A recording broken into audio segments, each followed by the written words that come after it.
오늘은 이사야 65장 1절에서 7절까지 말씀 묵상하겠습니다.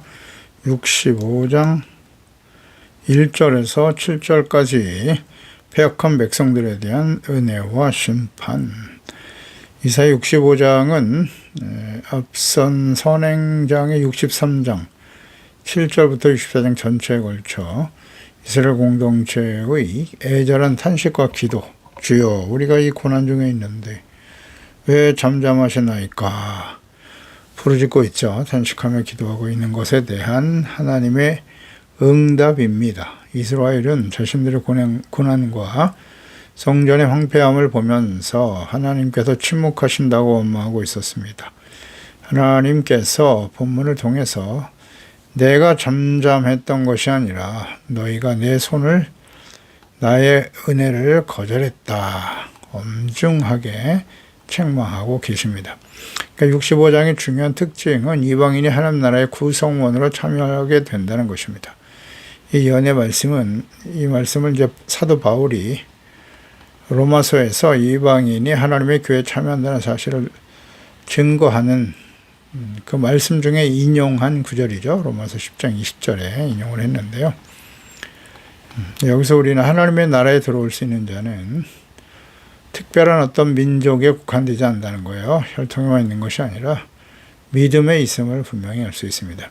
하나님의 나라가 그리스도를 믿는 모든 사람들을 포괄하는 예수님의 철인과 재림, 마지막 심판으로 이루어질 구원과 심판에 관한 종말론적인 예언의 말씀이고 완성임을 우리 자세하게 보여주고 있습니다.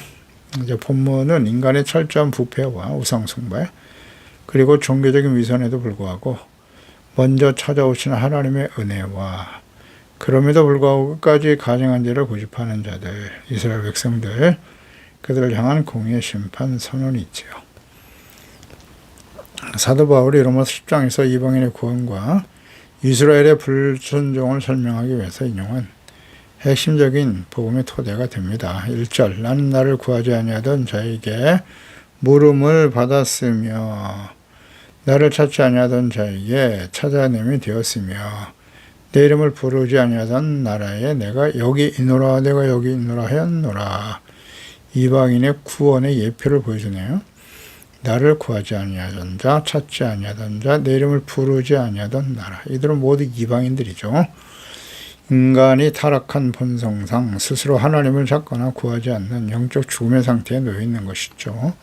아담과 하와가 범죄하여 하나님과의 관계가 단절되는 영육 간의 사망에 선포된 이후에 그 누구도 하나님을 알 수도 없고 하나님께 나아갈 수도 없습니다.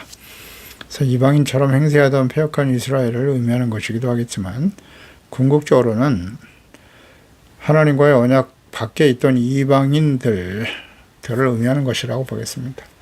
이방인의 사도인 바울이 로마서 10장 10절에 본문 말씀 인용하죠. 이사야는 매우 담대하여 내가 나를 찾지 아니한 자들에게 찾음받고 내게 묻지 아니한 자들에게 나타났노라 말하였고 이렇게 증거하고 있죠. 이 구절을 이방인의 구원에 대한 근거로 인용하고 있는 것입니다. 구원은 하나님, 그 인간의 영적 갈망이나 종교적 노력의 선물이 아니라 하나님께서 먼저 내가 여기 있노라 내가 여기 있노라 두 번이나 외치셨는데요. 이렇게 죄인에게 찾아오시는 거예요. 하나님의 무조건적인 선택, 은혜죠. 은혜의 선택과 거듭나게 하시는 은혜의 결과인 것이죠. 하나님께서 언약의 경계를 넘어서 내 이름을 부르지 아니하던 나라, 이방인들에게까지 자신을 나타내시는 행위가 이런 아브라함을 부르셨을 때 주셨던 창세기 12장 2절, 3절에 잘 나와 있죠. 특히 3절 말씀에 땅의 모든 족속이 너로 말미암아 복을 받을 것이다 라고 약속하셨습니다. 이것이 이제 성취되어지는 거죠. 예수 그리스도를 보내주심으로써 성취될 하나님의 언약. 그러니까 언약의 백성들이 혈통적 특권에 안주하면서 하나님을 독점하려 했던 폐쇄적 민족주의를 깨트리시는 말씀이죠. 왜곡된 선민사상, 아직까지도 정신을 못 차리고 있죠. 이스라엘은. 하나님의 약속은 이스라엘이라고 하는 혈통에 갇히지 않으며 오히려 그들이 거부할 때 하나님은 새로운 백성을 부르셔서라도 하나님의 구속의 계획, 계획과 역사를 완수하시는 신실하신 하나님이십니다. 사도행전 28장이죠. 27절, 28절에 보면 이 백성들이 마음이 우둔하여 로마에 있는 유대인들이었죠. 그 귀로 둔하게 듣고 그 눈은 감았으니 이는 눈으로 보고 귀로 듣고 마음으로 깨달아 돌아오면 내가 고쳐줄까 함이라 하였으니 그런즉 하나님의 이 구원이 이방인에게로 보내어진 줄 알라. 그들은 그것을 들으리라 하더라. 이제 복음이 이방인들에게 전파되게 되었다. 그것은 하나님의 본백성들이 복음을 거부했기 때문이죠. 이방인 죄인 중에 그 괴수의 오늘날 이 시대 우리가 예수를 믿고 구원받은 것은 이와 같은 하나님의 뜻에 의한 것이죠.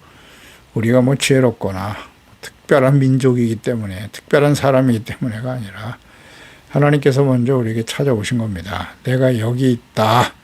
자신을 나타내 보여주신 거죠. 지혜와 계시형을 주사 하나님과 그리스도를 알게 하신 겁니다.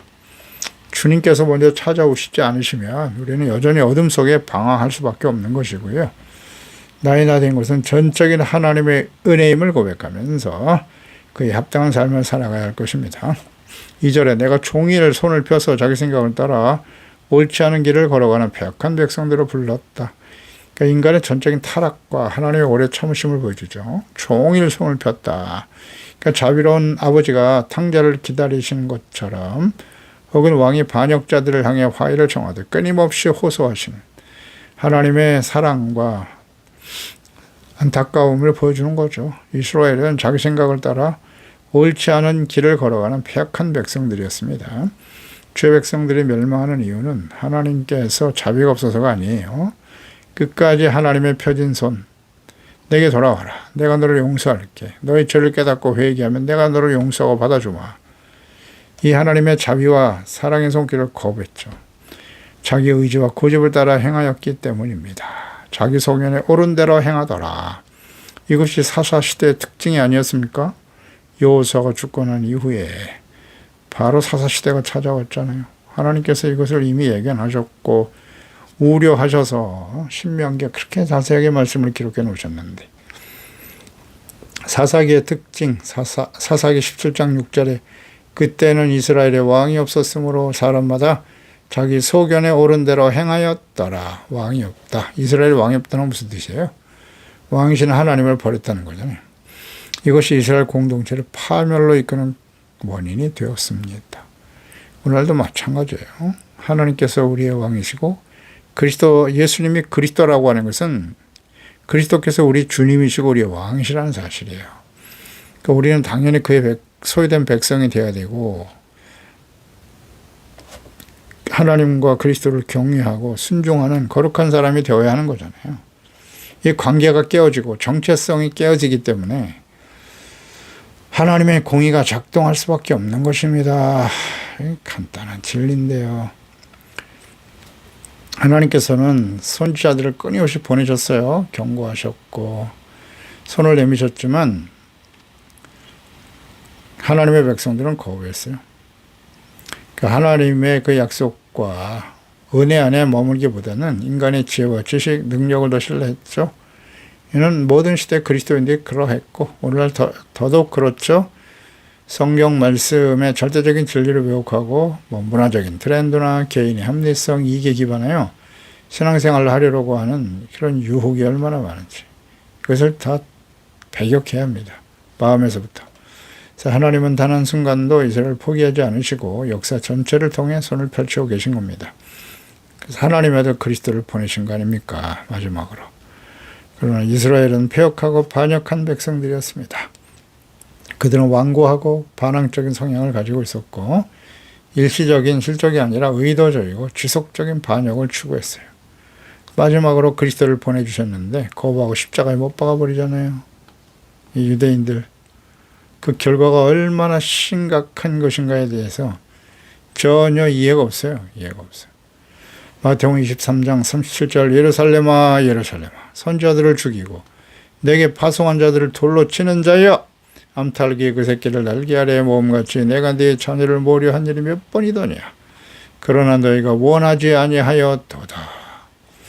예수님께서 친히 말씀하신 것이죠. 하나님은 오늘날도 우리를 향해 손을 활짝 펴고 계십니다. 회개하라. 이기는 자가 되라. 열심을 내어 주님께 돌아오라고 외치고 계시는 거죠. 그러나 우리는 주님의 뜻보다는 내 생각, 내 경험, 나의 유익, 나의 판단이 더 옳다고 믿으면서 고집을 피우고 있지는 않습니까? 내 생각을 내려놓고 주님의 자비와 긍휼의 손길을 잡아야 돼요. 이것만이 살 길입니다. 철저한 자기 부인, 부정, 하나님 말씀 앞에서 복종하는 것만이 폐역한 길에서 벗어나는 유일한 방법이겠지요. 3절에 곧 동산에서 제사하며 벽돌 위에서 분향하며 내 앞에서 항상 내 노를 일으키는 백성이라. 이스라엘은 숨어서 죄를 지은 것이 아니에요. 내 앞에서 항상. 하나님의 목전에서 아주 공개적으로 말이죠. 하나님의 면전에서 우상 숭배하고 범죄하는 거예요. 하나님의 진노를 격동시키는 겁니다. 이건 정말 해도 너무하지 않습니까? 하나님에 대한 인식이 전혀 없는 거예요. 하나님의 그 무소부재하심, 불꽃 같은 눈동자로 우리를 지켜하고 보고 계시는 그 하나님께 대한 이해나 깨달음이 전혀 없어요. 인식 자체가 없어요. 무신론적 태도죠. 하나님께 대한 정면 도전이기도 합니다. 또 동산과 벽돌 위에서 분향을 했다. 그러니까 하나님께서는 율법을 통해서 이스라엘 백성들에게 다듬지 않은 자연적으로 제단을 쌓으라고 분명히 명하셨어요. 출애굽기 20장 25절이죠. 내가 내게 돌로 제단을 쌓거든 다듬은 돌로 쌓지 말아라. 내가 정으로 그것을 쪼면 부정하게 함이니라 라고 분명히 말씀하셨거든요. 이러한 습성, 돌로 딱 짜여진 벽돌놀이나 동산에서 분향하고 제단을 쌓는 일, 이거는 바벨론과 이방 가나안 사람들의 제사하는 방식이죠. 인간적인 가공의 상징적인 벽돌을 사용하여 제단을 만들었다는 건데요. 하나님의 방법이 아닌 인간적인 방법과 뜻대로 하나님을 섬기겠다라고 하는 이런 자기중심적, 자의적 신앙, 이것이 바로 우상숭배입니다. 이것은 하나님의 노를 가장 심각하게 격동하는 심각한 죄예요. 벽돌 제단은 주로 지붕이나 사설 신당에서 산당에서 행해지고 있었던 1월 성신의 숭배와 깊은 연관이 있다고 하죠. 그들은 하나님께서 율법과 명령을 통해서 정하신 성서 제사법을 신뢰하지 않아요. 거룩한 제사를 드려야 하지만 당장 눈에 보이는 풍요와 다산을 주겠다는 이방 신들의 제사 방식을 무분별하게 수용했던 것이죠. 그게 얼마나 심각한 죄인가에 대한 인식 자체가 없어요. 경건의 모양을 있으나 경건의 능력을 부인하는 이방 문화와 세속주의로 가득 찬 변질된 예배가 오늘날 교회 안에서도 차용되고 있는 것입니다. 예수님 당시에도 기도하는 지비아를 성전에서 장사함으로써 강대 속으로 만들어버렸잖아요. 예수님께서 이것을 보고 얼마나 진노하셨습니까? 다 쫓아내셨어요. 이스라엘의 죄는 일시적인 실수가 아니라 하나님의 목전에서 공개적이고 아주 상습적이고 고의적인 모욕으로 나타났습니다. 하나님을 모욕한 행동이죠. 인간은 자기가 원하는 시간과 자기가 원하는 아름다운 장소 동산에서 자기가 만든 편리한 도구들을 가지고 주님께 나아갑니다. 이런 자의적 신앙, 이것이 심각한 우상숭배라는 사실을 깊이 깨닫고 버려야 돼요. 신명기 32장 21절에 그들이 하나님이 아닌 것으로 내 질투를 일으키며 허무한 것으로 내 노를 일으켰으니 나도 백성이 아닌 자로 그들에게 시기나게 하며 어리석은 민족으로 그들의 분노를 익힐 것이다 라고 말씀하시죠. 심은 대로 행한 대로 갚아주세요. 그래서 이방인들에 의해서 짓밟히는 겁니다. 유다왕 아하스 시대, 이 아하스 왕은 히스기야의 아버지이면서 아주 심각한 우상숭배자였죠. 왕하 17장 9절 이하에 이스라엘의 자손이 점차로 불의를 행하여 그 하나님 여호와를 배역하며 모든 성읍의 망대로부터 경관성에 이르도록 산당을 세우고 모든 산 위에 모든 푸른 나무 아래 목상과 세라 성을 세우고 또 여호와께서 그들 앞에서 물리치신 이방 사람같이 그곳 모든 산당에서 분향하며 또 악을 행하여 여호와를 경노하게 하였으며 또 우상을 섬겼으니 이는 여호와께서 그들에게 행하지 말라고 말씀하신 일이다. 우상 숭배를 아주 대놓고 했단 말이에요. 이로 인해서 북이스라엘이 아수르에서 멸망을 당하는 상황이었는데 말이에요. 이게 참 완악하죠. 멸망하는 모습을 보면서도 그들과 똑같은 우상숭배에 빠져 있단 말이지. 유다가. 이처럼 이스라엘은 항상 범죄했어요. 하나님을 진노하고 심판을 유발하는 자들이었다는 거죠. 이런 게 하나님이 시험하는 거예요. 우리가 악을 향하고 불의를 행해도 하나님께서는 사랑이 많으신 분이기 때문에 절대 우리를 심판하지 않으실 걸 하나님 시험하는 겁니다. 모든 시대의 주의 백성들의 특징이기도 하죠. 이는 오늘날 우리가 하나님의 방법, 말씀과 성령의 인도하심이 아닌 진리의 말씀이 근거가 되어야 될 텐데 세상의 가치관과 수단, 인간적인 매뉴얼을 가지고 주님을 섬기고 예배를 드리려고 하는 모습, 이런 모습이 교회 안에 오늘날 많이 들어와 있습니다. 나의 만족을 위한 예배가 아니라 오직 하나님의 거룩한 말씀에 순종하는 참된 예배자로 서 있는지 항상 우리를 점검해야 할 것입니다. 4절에 그들이 무덤 사이에 앉으며 은밀한 처소에서 밤을 지내며 돼지고기를 먹으며 이런 짓을 하네요. 가증한 것들의 국을 그릇에 담으며 무덤 사이에 앉으며 은밀한 처소에서 밤을 지냈다. 죽은 자의 영을 불러내어 기둥을 점치거나 사탄의 계시를 구하는 강신술, 초혼의식을 의미하는 것인데요. 생명의 근원이신 하나님을 버리고 죽음과 어둠의 세력인 사탄에게 종로를 타는 영적 가능과 우상 숭배였습니다. 돼지고기와 가증한 것들을 그릇에 담았다. 이것은 이제 구약시대 신명기에 하나님께서 가나안 땅에 들어가서 이스라엘 백성들의 음식 규례에 대해서 주님께서 정하신 율법의 말씀이죠. 이방 우상의식에 가증한 제사 음식을 즐기면서 영육간에 더럽혀질 것을 미리 아시고 하지 말라고 경고하신 거예요. 그들과 함께 식사를 하거나 그들이 즐겨 먹는 음식을 가까이 하지 말라고 말씀하신 거예요. 그러니까 언약의 백성들의 정체성 거룩함이에요. 이 거룩함이라는 것은 구별됨, 차별, 그렇죠? 거룩하다. 이런 걸로 인해서 삶을 좀 구별하는 거예요. 이방인들이, 우상숭배자들이 가득하니까 가나안 땅에는. 그래서 부정한 돼지고기와 가증한 국물을 먹는 행위가 이는 단순한 식습관 문제가 아니에요. 이들은 나는 더 이상 하나님의 언약과 법에 구속받지 않겠다. 우리가 세상에 살면서 먹는 거 가지고 문제를 삼느냐. 쉽게 세속화되지 말라고 주님께서 하신 말씀인데 이걸 무시했어요. 그래서 거룩함을 버렸다는 거죠. 세속적인 이방 문화, 사탄을 숭배하며 악을 행하는 일에 주저함이 없었단 말이죠. 이런 걸 받아들이니까 그들이 섬기는 우상 숭배에 빠지게 되는 거예요. 영적 무지죠. 말씀에 대한 무지와 악함을 잘 보여줍니다. 성령께서 임재하시고 계시는 그리스도인의 마음에 하나님의 말씀이 아닌 세상의 더러운 가치관, 음란한 문화, 탐욕의 국물을 가득 담고 있지는 않는지를 살펴야 돼요. 지금은 돼지고기를 꼭 먹어야 되느냐 안 먹어야 되느냐 이 문제가 아니잖아요. 그렇습니다. 그 돼지고기를 안 먹으면 의로운 사람이고 그걸 먹으면 천국에 갈 수 없다. 그런 문제가 아니잖아요. 세속적인 문화와 그들의 생각과 사상과 철학과 그 습관을 받아들이면 안 돼. 가치관을 받아들이면 안 된다는 뜻이에요. 구별하고 거룩한 사람이 되어라. 이걸 모르면 안 되죠. 근본적인 의미를 생각해야 돼요. 구별된 삶이라는 것은 어떤 것일까요?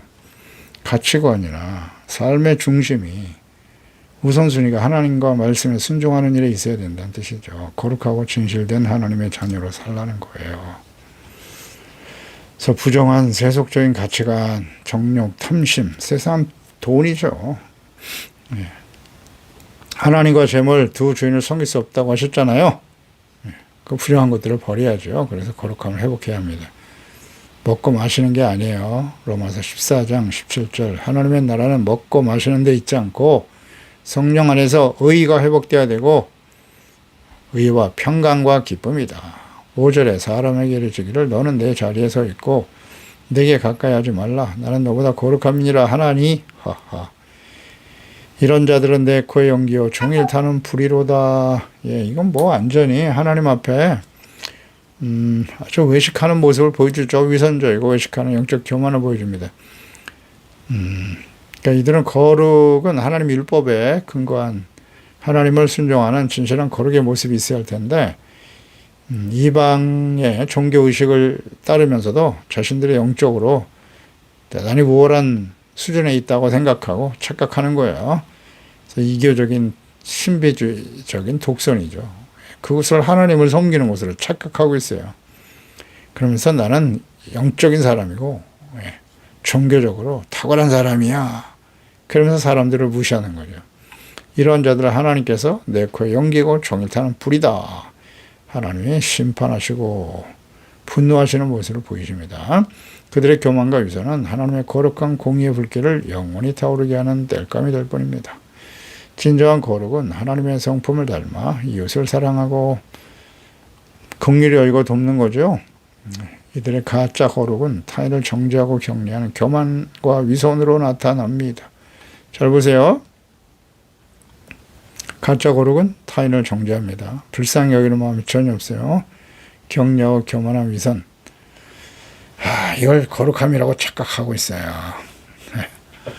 자신들은 온갖 악을 향하면서 말이죠. 종교적인 의식만을 따지려고 하는. 이는 예수님 당시에 위선적인 자기의로 가득 찼던 바리새인과 서기관의 모습과 같겠죠. 그대로 잘 나타내고 있어요. 마태복음 9장 11절에 바리새인들이 보고 그의 제자들에게 이르되 어찌하여 너희 선생은 세리와 죄인들과 함께 잡수시느냐. 자신만 의롭다고 생각했어요. 세리와 죄인들과 함께하는 예수님을 정죄하고 있죠. 마태복음 23장 27절에 화 있을진저 외식하는 서기관들과 바리새인들이여 회칠한 무덤 같으니 겉으로는 아름답게 보이나 그 안에는 죽은 사람의 뼈 모든 더러운 것이 가득하다고 책망하셨죠. 누가복음 18장 11절에도 바리새인은 서로 서서 따로 기도하여 이르되 바리새인과 세리의 기도 나는 다른 사람들과 토색 불이 간음을 하는 자들과 같지 아니하고 이 세리와도 같지 아니함을 감사하나이다. 자신의 의의를 주장하면서 말이죠. 교만한 기도를 드렸어요. 예수님께서는 가슴치고 회개하는 세리의 기도를 받으셨죠. 죄를 지으면서도 겉으로는 내가 너보다 믿음이 좋고 거룩한 자요. 나는 너보다 거룩하다라고 말하는 바리새인과 같은 모습이 오늘 우리 안에는 없습니까? 영적 교만은 하나님의 코에 끊임없이 연기를 불어넣는 교만한 범죄입니다. 심판을 자초하는 이런 뜻이에요.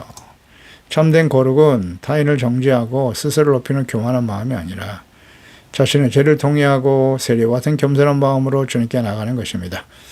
6절에 보라 이것이 내 앞에 기록되었으니 내가 잠잠하지 아니하고 반드시 보응하되 그들의 품에 보응할 것이다. 이스라엘 백성들의 죄악을 모두 하나님 앞에 기록됐다라고 하시네요. 왕정시대의 모든 악행들, 그 왕들의 모든 행위들이 왕실에 기록되었듯이 모든 악행을 자세하게 하나님의 거룩한 성소에 기록된다. 하나님의 영원한 처소에 기록되겠죠. 죄인들의 모든 악행과 교만이 단 하나도 빠짐없이 영원한 하나님의 책의 증거물로 기록되어 있다는 사실이에요. 그러니까 우리가 부지런히 회개하면 지워지지만 회개를 안 한 것은 그대로 남아있단 말이에요. 말라기 3장 16절에 그때 여호와를 경외하는 자들이 피차에 말하며 여호와께서 그것을 분명히 들으시고 여호와를 경외하는 자와 그 이름을 존중히 여기는 자를 위하여 여호와 앞에 기념책에 기록하셨다라고 하시네요. 하나님께서는 모든 우리의 행위, 선악간의 행위를 다 기록하여 나중에 주님 앞에 그 선악간에 심판하실 것이다 라고 말씀하시잖아요. 회개하지 않으면 그대로 남아있어요. 그래서 우리가 이 땅에 살아가는 동안에 부지런히 말씀 묵상하면서 드러난 죄를 회개하고 돌이켜야 돼요. 그걸 치워야 됩니다. 그 시간을 우리에게 주고 계시는 거예요. 예레미야 51장 56절 곧 멸망시키는 자가 바벨론에 이르렀습니다. 그 용사들이 사로잡히고 그 활이 꺾이도다. 여호와는 보복의 하나님이시니 반드시 보응하신다. 죄악에 대해서 보응하세요. 예수 그리스도의 십자가 은혜로 우리가 구원받았어요. 그 구원받았다고 해서 우리가 완벽한 사람이 된 것이 아닙니다. 우리의 모든 말과 행동이 다 의로운 게 아니잖아요. 내 생각이 중요하지 않아요. 하나님 말씀 앞에서 자신의 죄와 허물을 깨닫고 돌이키는 겸손한 사람이 되어야죠. 잠언서 24장 12절에 내가 말하기를 나는 그것을 알지 못하였노라 할지라도 마음을 저울질하시는 이가 어찌 통찰하지 못하시겠으며 내 영혼을 지키시는 이가 어찌 알지 못하시겠느냐. 그가 각 사람의 행위대로 보응하시리라. 아멘입니다. 로마서 2장 6절로 8절에도 하나님께서 각 사람이 그 행한 대로 보응하시되 참고 선을 행하여 영광과 존귀와 썩지 아니함을 구하는 자에게는 영생으로 하시고요.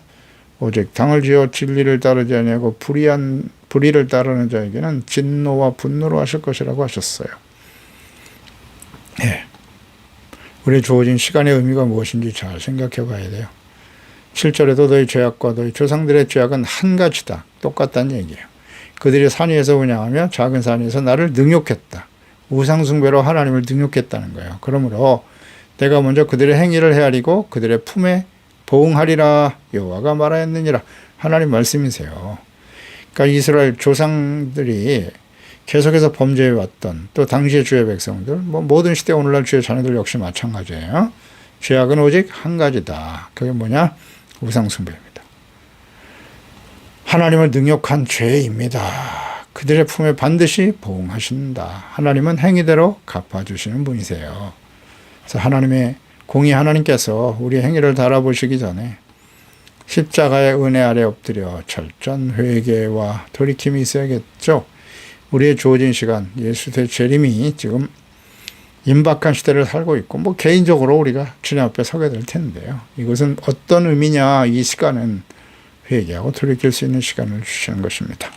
기도하겠습니다. 하나님 아버지, 오늘도 주의 말씀을 묵상합니다. 하나님의 자녀 백성들이 어떻게 하나님께 범죄하고 악을 행하는지, 또 그들이 회개하고 돌이키지 않는지에 대해서 다시 한번 깊이 깨우쳐 주시니 감사합니다.